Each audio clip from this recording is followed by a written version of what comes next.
আমারে কেউ গালি দিলে আমি হজম করার চেষ্টা করব, কিন্তু আল্লাহর কসম, আমার মালিক রে, আমার রসুল রে, কেউ যদি গালমন্দ করে, কটূক্তি করে, খোদার কসম আমি হজম করতে পারবো না।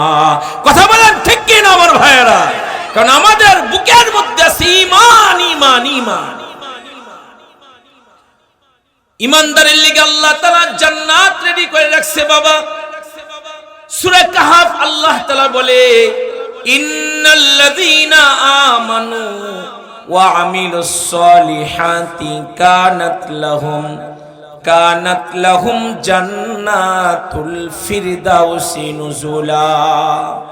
আমার মালিক আল্লাহ তাআলা বলেন, নিশ্চয় যারা ঈমান আনার পরে নেক কাজ করে, আমলে সালেহ করে, ওয়াজ শুনে, জিকির করে, কোরআন পড়ে, তাসবিহ পড়ে, পরের উপকার করে, ভালো কাজ করে, আমার মহান আল্লাহ ডাক দিয়া বলে, আমি তাদের লিগে জান্নাতুল ফিরদাউস আপ্যায়ন স্বরূপ রেখেছি। আমার আল্লাহ তাআলা বলে, ওয়ালা তাহিনু ওয়ালা তাহজানু ওয়া আনতুমুল আ'লাউনা ইন কুনতুম মুমিনিন। আল্লাহ তাআলা বলে, তোমরা দুর্বল হয়েও না, তোমরা দুঃখিত হয়েও না, যদি তোমরা সত্যিকারের ঈমানদার হয়ে থাকো। আমার আল্লাহ বলে, বিজয়ের মালা আমি আল্লাহ তোমাদের গলায় পরাইয়া দিব। বিজয়ের মালা তোমাদের গলায় আল্লাহ পরাইয়া দিব। আল্লাহ পাকের ওয়াদা, আল্লাহ পাকের ওয়াদা বাবা। এজন্যই তো আমার আল্লাহ ডাক দিয়া বলে, ইয়া আইয়ুহাল্লাযীনা আমানুত্তাকুল্লাহ। আল্লাহ মুমিনদেরকে ডাক দিয়া বলে, ঈমানদারদেরকে ডাক দিয়া বলে, ইত্তাকুল্লাহ, আমি আল্লাহরে ভয় করো। আল্লাহ তাআলা তার বান্দা বান্দিকে আদর করে ডাইকে বলে, ইত্তাকুল্লাহ, ঈমানদারেরা আমি আল্লাহরে ভয় করো। ওয়াকুনু মা'আস সাদিকিন, আর ভালো মানুষের সাথী হয়ে যাও। কথা কার? সবাইকে বলতে হবে কথা কার? আল্লাহর কথা, মালিকের কথা। তোমরা ভালো মানুষের সাথী হয়ে যাও, তোমরা ভালো মানুষের বন্ধু হয়ে যাও। ভালো মানুষের সাথে একটা খারাপ মানুষ চললেও দিন দিন খারাপ লোকটা ভালো হয়ে যায়। কথা বলেন ঠিক কি না? ভালো মানুষের কাছে যাইতে কে বলেছে? ভালো কি? ভালো হলেন আল্লাহ। ভালো কে? ওমান আসদাকু মিনাল্লাহি কিলা, ভালো হলেন আমার আল্লাহ। দুই নাম্বার ভালো হলো মুহাম্মাদুর রাসূলুল্লাহ সাল্লাল্লাহু আলাইহি ওয়াসাল্লাম। কেন? কারণ এক নাম্বার সত্যের সবচেয়ে কাছের হলো আমার দয়ার নবী, মায়ার নবী। আওয়াজ করে বলতে হবে ঠিক কি না? মানে আল্লাহর পরেই যিনি, তিনি হলো আমার আপনার নবী। কথা ঠিক কি না আমার ভাইয়েরা? আল্লাহর পরেই যিনি, তিনি আমার আপনার নবী। এজন্যই তো বাবা আমার দয়ার নবীর কাছে গিয়া জাহিলি যুগের মানুষ আমার নবীর সহবতে গিয়া দুই নাম্বার সত্যের কাছে গিয়া সোনার মানুষে রূপান্তরিত হয়েছে। কথা বলেন ঠিক কি না? জাহিলি যুগের, বর্বর যুগের মানুষগুলো আমার পেয়ারা নবীর সহবতে গিয়া সোনার মানুষে রূপান্তরিত হয়েছে। জোরে জোরে বলেন সুবহানাল্লাহ। ইমাম কুরতুবী রহমাতুল্লাহি আলাইহি বর্ণনা করেন যে নবীজির একজন সাহাবী, যিনি জাহিলি যুগের মানুষ, নবীজির কাছে যখনই আসতেন মনটা খুব বেজার কইরা রাসূলের সামনে এসে বসে থাকতেন। তারপর নবী তাকে একদিন বললেন, কি ব্যাপার, আপনি যখনই আসেন মুখটা কালো, চোখে পানি, কারণ কি? ওই লোকটা নবীর কথা শুনে কেঁদে ফেলছে। নবী, আমার মনে খুব দুঃখ। কি দুঃখ আপনার? বলে, আমি আপনার কাছে কালিমা পড়ে মুসলমান হইছি, আপনার সহবতে এসে সাহাবী হইছি, কিন্তু হইলে কি হবে?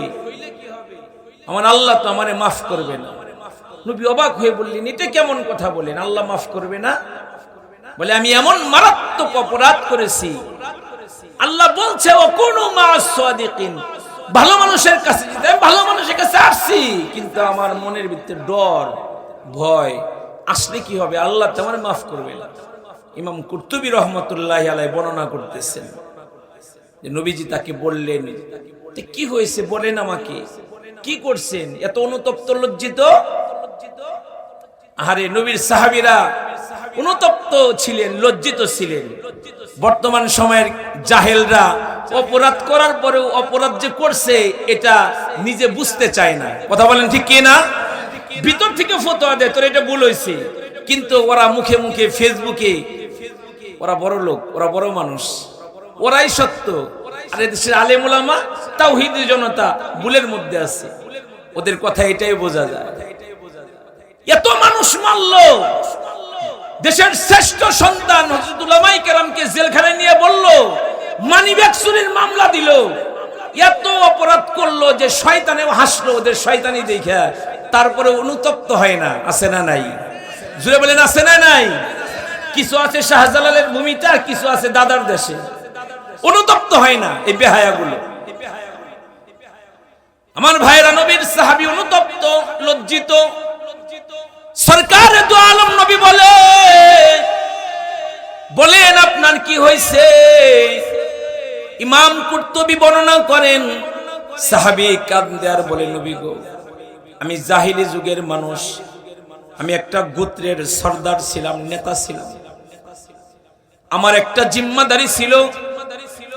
সেই জিম্মাদারিটা হলো, কারো ঘরে যদি কন্যা সন্তান জন্ম নিত, মেয়ে বাচ্চা হইতো, আমি নিজের হাতে তার গলা টিপে মারতাম, তারে জবাই করতাম, তারে জীবন্ত দাফন করতাম।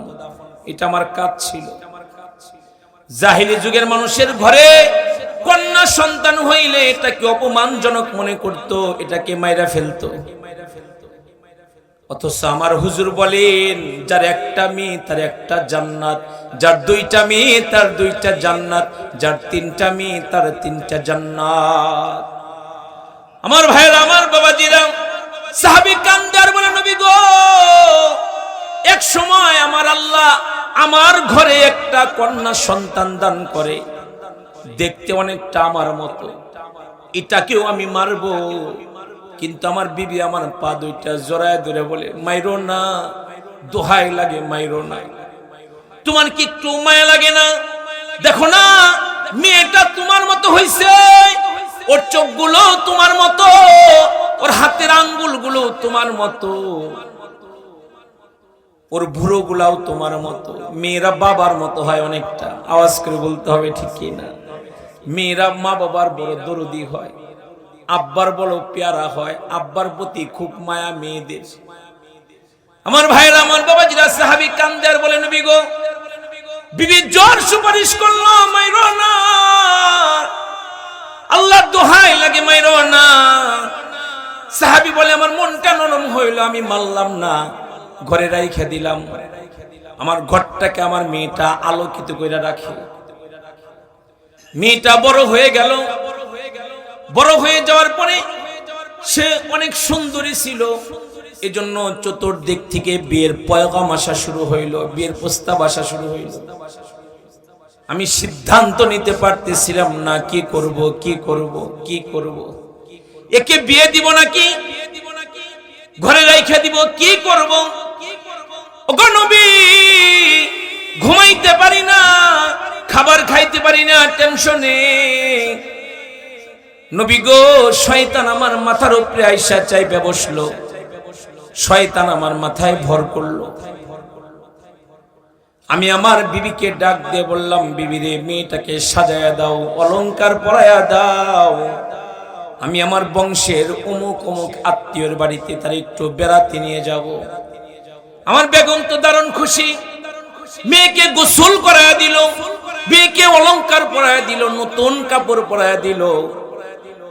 স্বামীকে ডাক দিয়া বলে, স্বামী গো, এই যে আমার কন্যারে তোমার কাছে দিলাম, কিন্তু খবরদার আমার কন্যার যেন কোনো ক্ষতি না হয়, আমার মেয়েটার যেন কোনো সমস্যা না হয়। সাহাবী কান্দার বলে, নবী গো, বিবিকে বললাম, আমার মেয়ে আমার কলিজার টুকরা, কি সমস্যা হবে, আমি নিয়ে যাই, আমি নিয়ে যাই। বললে ঠিক আছে, যাও, নিয়ে যাও, কোনো সমস্যা যেন না হয়। হুজুর কাছে কাছে আয় পড়ছে, বলি আলহামদুলিল্লাহ, আরো জোরে কোন আলহামদুলিল্লাহ। হুজুর আসার সাথে সাথে ইনশাআল্লাহ হুজুর স্টেজে চলে আসবে, আপনাদেরকে কোরআন বলে বয়ান শোনাবে ইনশাআল্লাহ। তা আমি শেষ করব, খেয়াল করুন। তো সাহাবী বলে, আমি আমার কন্যাকে নিয়ে গল্প করতে করতে করতে করতে করতে বহু দূর পর্যন্ত চলে গেলাম এক সাগরের পারে। তো সাগরের পারে গিয়ে আমি পানির দিকে তাকায় রইছি। আমার মেয়েটা কেমনে যেন বুঝছে যে আমার বাবা কি কোনো চক্রান্তই করে কিনা।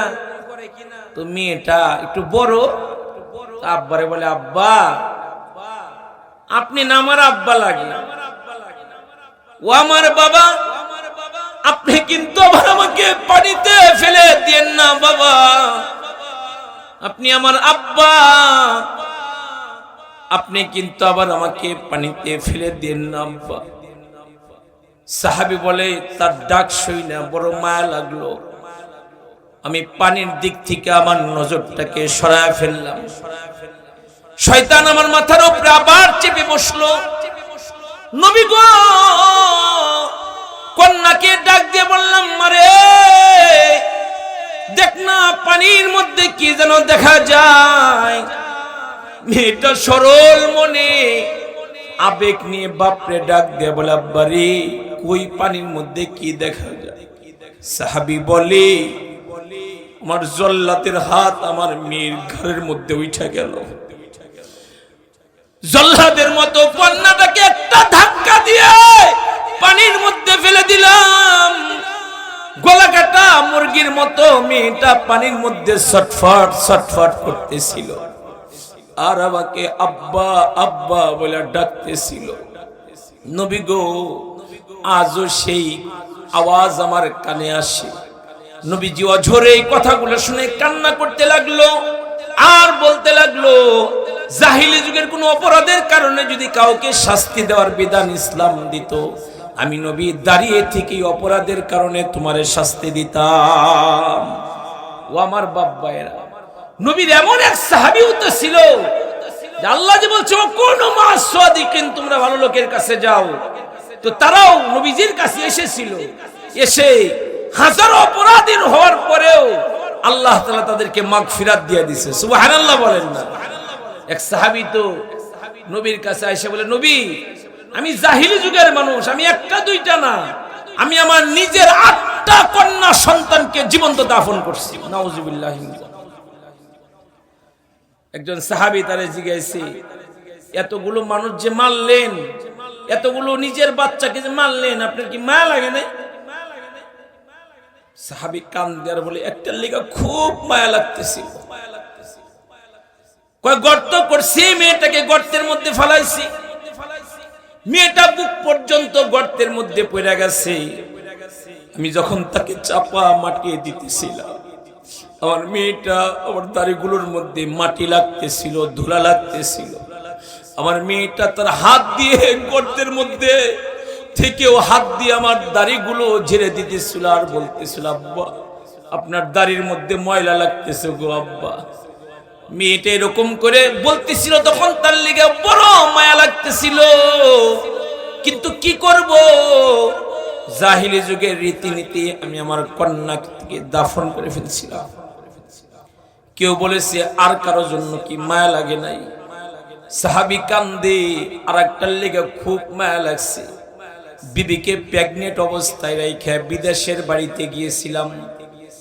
বেশ কয়েক বছর পরে দেশে আসছি। বিবিরে আয়া জিজ্ঞাসি, বিবিরে কি বাচ্চা হয়েছিল? বিবি সাপ জবাব দিয়েছে, মরা বাচ্চা হয়েছিল। এর আরো কয়েক বছর পরে দেখি আমার ঘরে একটা চাঁদের মতো ফুটফুটে একটা মেয়ে বাচ্চা হাঁটে। বিবিরে জিজ্ঞাসা করলাম, বিবিরে এত সুন্দর মেয়েটা কার? বিবি আমারে জড়ায় ধরে বলে, স্বামী গো মাইরো না, আল্লাহর দোহাই লাগে মাইরো না, এটা যে আমাদের ওই বাচ্চা, তুমি মারবা বইলা আমি আমার আত্মীয়র বাড়িতে তারে বড় করছি, তুমি কিন্তু তারে মাইরো না। সাহাবী বলে, আমার মাথাটা নষ্ট হয়ে গেল। ওর মা কোথায় যেন গিয়েছে, এ ফাঁকে মেয়েরে ভুল নিউজ দিয়া, ভুল খবর দিয়া মেয়েটাকে ধইরা চামড়ার ব্যাগের মধ্যে রশি বইরা কোদাল বইরা তারে পাহাড়ের পাদদেশে নিয়ে গেছি। নিয়ে যাওয়ার পরে ব্যাগ থেকে কোদাল বাইর কইরা মাটি খনন করতেছিলাম। আমার মেয়েটা নিজেও আমার সাথে গর্তের ভিতর থেকে মাটি উঠে সরাইতেছিল। আমার মেয়েটার অবুঝ মন তখনও সে জানে না, তার লেগে আমি গর্ত করতেছি। গর্তটা কমপ্লিট হয়ে গেছে। এবার রশি বাইর করে আমি আমার মেয়ের হাত দুইটা বেঁধে ফেলছি, আমি আমার মেয়ের পা দুইটা বেঁধে ফেলেছি। আমার মেয়েটার বুঝতে আর বাকি রয় নাই, আমার আব্বা ওরে মারার লেগে পাহাড়ের নিচে নিয়ে আসছে। ওগো আল্লাহর নবী, মেয়েটাকে ধাক্কা দিয়ে গর্তের মধ্যে ফেলে দিচ্ছে, মাটি দেওয়া শুরু করছি। আমার মেয়েটা চিৎকার করে বলতেছিল, আব্বা জীবনটা ভিক্ষা দেন গো বাবা, কোনদিন আপনি আমার আব্বা আমি পরিচয় দিব না, বহু দূর চলে যাব, আপনারে মুখ দেখাবো না, আমার জীবনটা একটু ভিক্ষা দেন। সাহাবী বলে মায়া লাগতেছিল, কিন্তু কি করব, পাশ থেকে একটা পাথর উঠায়া এমন জোরে মেয়ের বুক বরাবর ছুঁড়ে মারছি, বুকটা ফাইটা ফিনকি দিয়া রক্ত বাইরেতেছিল। আর মেয়েটা কাঁদতেছিল, আব্বা তোমার মতো নিষ্ঠুর বাপ এ জমিনে নাই। আরবেরা কন্যা শিশু দিত জানত কবর, সেথাই তুমি নিয়ে এলে মহামুক্তির খবর। আরবেরা কন্যা শিশু দিত জান্ত কবর, সেথাই তুমি নিয়ে এলে মহামুক্তির খবর। ও আমার বাব্বায়েরা, ও কুনু মা'আস সাদিকিন, আমার আল্লাহ বলে ইমানদারেরা, ও ইমানদারেরা, ও নামাজিরা, ও দাড়ি টুপিওয়ালারা, ও নারী, যে নারী পর্দা করে, যে নারী আল্লাহর হুকুম মানে, আল্লাহ মুমিনা নারীদেরকে ডাক দিয়া বলে তোমরা আল্লাহরে ভয় করো আর ভালো মানুষের কাছে চলে যাও। ভালো মানুষের কাছে গেলে ভালো হয়ে যাইবা, দুষ্ট মানুষের কাছে গেলে একটা ভালো মানুষও দিন দিন দুষ্ট হয়ে যায়, ঠিক কি না? আরো জোরে বলতে হবে, ঠিক কি না আমার ভাইয়েরা? এজন্য আল্লাহ তাআলার কাছে লাখো কোটি শুকরিয়া বাবা, ঈমান নামক এক দৌলত আল্লাহ তাআলা বিনা কুরবানিতে আপনাকে আমাকে দান করেছে। ঈমান যেন চুরি করে না নিয়ে যায়, খেয়াল করার দরকার আছে না নাই? ঈমান যেন ডাকাতে চুরি করে না নিয়ে যায়, খুব খেয়াল, খুব খেয়াল। ঈমান অনেক বড় সম্পদের নাম। যার ঈমান আছে সেই মানুষটা আল্লাহর পেয়ারা, আর যার ঈমান নাই সে পুরা ময়সা লোহা বড়া সম্পদের মালিক হলে কি আসে যায়? যে মাওলা তারে বানাইছে ওই মাওলারে সে নারাজ করছে। আর একটা মানুষ রিকশাওয়ালা, কিন্তু তার ঈমানের ধার আছে, এই মানুষটা আমার মাওলার কাছে বড় দামি মানুষ। আর এমন মানুষের জন্য আল্লাহ তাআলা তার শিরা জায়গা জান্নাত তিনি রেডি করে রাখছে, তার লিগে জান্নাত রেডি করে রাখছে। এজন্য ঈমান কিছু কথা বললেও নষ্ট হয়ে যায়, কিছু কাজ করলে ঈমান নষ্ট হয়ে যায়, এগুলো শিখাও কিন্তু একটা ফরজ কাজ। কারণ শেষ ভালো যার সব ভালো তার, বলি না আমরা, শেষ ভালো যার সব ভালো তার। আমার মরণটা যেন ঈমানি মরণ হয় সেদিকে খুব খেয়াল রাখার দরকার আছে না নাই? আমি শেখ জুলফিকার আলী নকশবন্দি তার খুতুবাতে জুলফিকার মধ্যে এক ওয়াকিয়া এনেছে, আমি আপনাদেরকে শোনায় আমি আমার আলোচনা শেষ করতে চাই। আমরা দোয়া করি যুগের এত বড় একজন আলেম শেখ জুলফিকার আলী নকশবন্দি কয়েকদিন আগে ইন্তেকাল করেছে। আল্লাহ পাক রব্বুল আলামিন হুজুরের কবরটাকে নূরে নূরে মুনাওয়ার করে দিক, জুড়ে বলেন আমিন আমিন সুম্মা। পূর্বের যুগে তিনজন আবেদ হজ করার জন্য বাইতুল্লাহর দিকে রওনা করছে, তো পথিমধ্যে একটু যাত্রা বিরতি দিয়েছে। এমন গ্রামে দিয়েছে যে গ্রাম হলো খ্রিস্টানদের গ্রাম। তো তিনজন আবেদ আল্লাহওয়ালা বুজুর্গ, তাদের মধ্যে একজনের নজর এক খ্রিস্টান মেয়ের দিকে চলে গেছে। চলে যাওয়ার পরে এক নজর দেখে তার লেগে পাগল হয়ে গেছে, এক নজরেই পাগল হয়ে গেছে। যে কয় না চোখে যেটা একবার লাগে তারপরে হাজারটা দেখাইলেও খালি ওইটার কথা ভিতরে দুক দুক দুক দুক করে, ওইটাই তো ভালো ছিল রে। যাইতেছে হজে কিন্তু মাথা নষ্ট হয়ে গেছে মহিলা দেখে, এখন তারে বিয়া করবো। সাথীরা বলে আমরা তো হজে যাইতেছি, তুমি কি বলো এগুলো? কয় না আমি দরকার পড়ে হজে যাবো না, কিন্তু আমার এটা লাগবো। কিছু লোক একটা মেয়ে স্কুল থেকে আইতেছে, মোটরসাইকেল চালাই এক নজর দেখছে, দেখে তার খোঁজ নেওয়া শুরু করছে এটা লাগবো। এজন্য নারীর পর্দা মাথার তালু থেকে পায়ের তালু পর্যন্ত, নারীর পর্দা মাথার তালু থেকে পায়ের তালু পর্যন্ত। যে সমস্ত মায়ের আমার কথা শুনতেছেন একটু ভালো করে এই কথাটা কলিজার মধ্যে লিখে রাখেন। নারীর পর্দা হলো মাথার তালু থেকে পায়ের তালু পর্যন্ত। কারণ নারীর হাতের কবজির মধ্যেও পর্দা আছে, তার চোখের মধ্যেও পর্দা আছে, তার পায়ের পাতার মধ্যেও পর্দা আছে। অনেক সময় একজনের চোখ দেখে একজনে দেওয়ানা হয়ে যায় তার লেগে, যে চোখ যে সুন্দর না জানে এই কত সুন্দর, পায়ের পাতাটা যে সুন্দর রে না জানে এই কত সুন্দর। এজন্য মাথার তালু থেকে পায়ের তালু পর্যন্ত নারীর পর্দা। আল্লাহ আমার মা বোনদেরকে সহি বুঝ দান করুক, বলো না আমিন। এখন ওই দুই বন্ধু অনেক বুঝায়া তারে বুঝাইতে পারে না, দুই বন্ধু রাগ কইরা রাইখে চলে গেছে। এই লোক ওই মেয়ের বাবার কাছে গিয়া বলে আমি আপনার মেয়েকে শাদী করবার লিগা চাই। বলে দিতে পারি, মোহর বেশি দেওয়া লাগবে। কি মোহর দেওয়া লাগবে? বলে তোমার ধর্ম পরিত্যাগ করতে হবে, যদি ধর্ম পরিত্যাগ করো তাহলে তোমার কাছে বিয়ে দিতে আমার কোনো বাধা নাই। এই লোক বলে আমি ধর্ম ত্যাগ করতেও রাজি। নাউজুবিল্লাহ বলেন না, এ ধর্ম পরিত্যাগ করতেও রাজি, তারপরে আর লাগবে। মানুষ যখন অন্ধ হয় এরকম করে হয়, মা বাবারে পর্যন্ত সাইরা দেয়, আছে না নাই জোরে বলে, মা বাবারেও তালাক দেয় এই নারীর লিগে। নারীরা হলো শয়তানের জাল। শয়তান সমস্ত চক্রান্তে যখন ফেল পড়ে তখন একটা নারী তার পিছনে লাগায় দেয়। কারণ নারীর কাছে বক্তাও দুর্বল, ইমামও দুর্বল, মুয়াজ্জিনও দুর্বল, মুসল্লিও দুর্বল। কথা বল না কে? একটু মুস্কি হাসেন আপনারা, মুখ বেজার করেছেন কিরকম করে? হুজুর তাই পড়ছে আলহামদুলিল্লাহ। আমার ভাইয়েরা, এই লোক ধর্ম পরিত্যাগ করে বিবাহ করেছে এবং তার ঘরে দুইটা সন্তানও হয়েছে, ওই এলাকায় তার বসবাস। এবং এই খ্রিস্টান হালতে সে ইন্তেকাল করেছে, খ্রিস্টানদের কবরস্থানে তাকে দাফন করছে। দুই বন্ধু হজের কাজ সম্পন্ন করে আবার গ্রামে আসছে, আয় দেখি বন্ধু আহে নাই। কি রে, বন্ধু তো আহে নাই, দেখি আর কয়েকদিন অপেক্ষা করি, আসে না। তারা দুই বন্ধু নিয়ত করলেন একটু গিয়া দেখি তার কি অবস্থা। ওই এলাকায় গিয়া শুনে এত খ্রিস্টান হইয়া বিয়ে করে দুই বাচ্চার বাপ হইয়া খ্রিস্টান অবস্থায় মারা গেছে এবং খ্রিস্টানদের কবরস্থানে তার দাফন করা হয়েছে।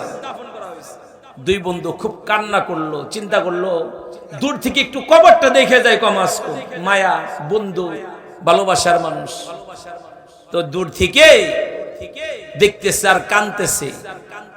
এমন অবস্থায় দেখে তার বন্ধুর বিবি এবং তার দুই বাচ্চা বন্ধুর কবরের পাশে দাঁড়ায় কাঁদতেছে। ভিনদেশে দুইজন অপরিচিত মানুষকে দেখা তারা তিনজন তাদের নিকট এসে বলে, কারা আপনারা এমন করে কান্না করতেছেন কেন? সব ঘটনা খুইলা বলল। বন্ধুরা বলল, আপনার স্বামী অনেক বড় আবেদ, আল্লাহওয়ালা ছিল, কিন্তু আপনার দেখা হজের সফর পরিত্যাগ কইরা শুনলাম খ্রিস্টান অবস্থায় মারা গেছে, খ্রিস্টানদের কবরস্থানে দাফন করছে। বড় আফসোস লাগতেছে তার জন্য। বন্ধুদের কথা শুই না, নারে তাকবীর, নারে তাকবীর, চেয়ারম্যান সাহেবের আগমন, নারে তাকবীর। যারা দাঁড়ায় রয়েছেন বসেন, হুজুর তাই বসছে।